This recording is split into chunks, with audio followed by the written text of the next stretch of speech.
And now Danielle Percival joins us with sports. So Danielle, it was an exciting weekend for Trojan fans. That's right. The fans had a chance to come out and meet some of their favorite Trojan athletes, but we also had a team who got their season started, so we'll get into that first.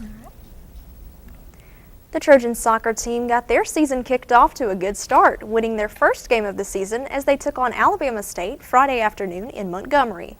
The Trojans had never lost to the Hornets and managed to keep the streak intact while taking the match by a score of 5-0. Senior goalkeeper Ashley Branham recorded her 18th career shutout, extending the school record she holds for shutouts. The Trojans may be a young team, but head coach Chris Bentley was pleased with the performance. You know, we went out and had a decent team effort. I think in the long run, it wasn't the greatest performance from a tactical point of view, but we're going to be able to work off of it, and it was a good start. I think it was great to get the jitters out.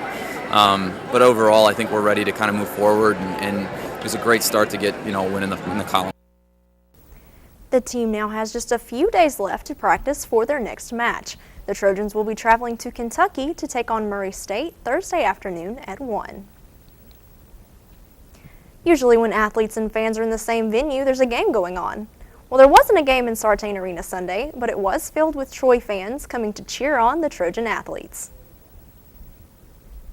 Go Trojans! Those were common words spoken among players, coaches, and fans in Sartain Arena Sunday afternoon. The 2011 Fan Day featured members of the football, volleyball, soccer, and cross-country teams, as well as Troy cheerleaders who were posing for pictures and signing autographs. And according to Mike Frigge, the Director of Event Management and Promotions for the Troy Athletic Department, Fan Day offered something for everyone. Fan Day is just a collection of all our fall sports. We bring out all the athletes and basically just give the fans a chance, opportunity to come out and meet the athletes, talk to them a little bit, obviously pick up some schedule cards and posters, and just get excited for the upcoming season. At Troy, the fans are often referred to as the Trojan Nation, and Frigge wanted the local Troy fans to know the Trojan Nation starts with the Trojan community.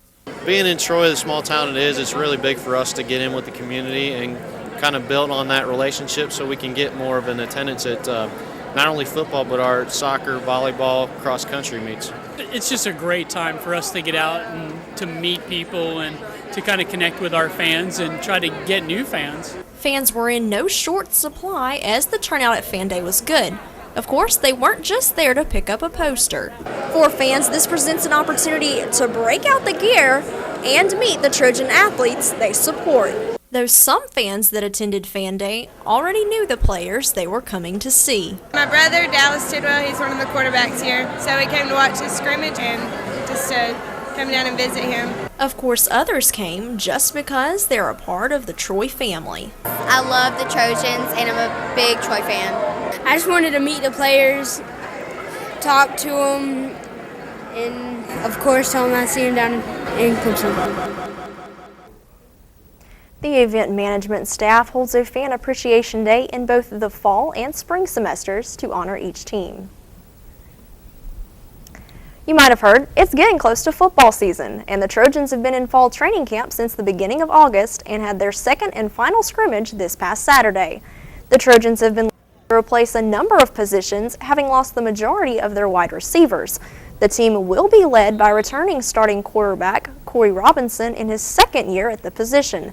The team may be young in areas, but head coach Larry Blakeney knows his team will have to step up quickly since they have a tough schedule ahead of them. One of the writers out in Texas had a blog. He said, is Troy the most hated school in the Sun Belt? Well, ain't no question we are. And what does that mean? That means that everybody's going to have that bullseye, that little check mark on the schedule right next to Troy University. So, but hey, I hope we take pride in that. I hope we take pride in dealing with that. I know these coaches do, and I believe these players do. And the first check mark they'll have to deal with will be the one the Clemson Tigers have on their schedule next to the first game on September 3rd when the Trojans travel to Death Valley to face the Tigers. So, Rachel, as you know, football season is approaching, That's right. And of course we're very excited for the soccer team to get their season started with a win. That's right, and hopefully the football team can do the same thing. That's Start what we're the season hoping off for. on a good note.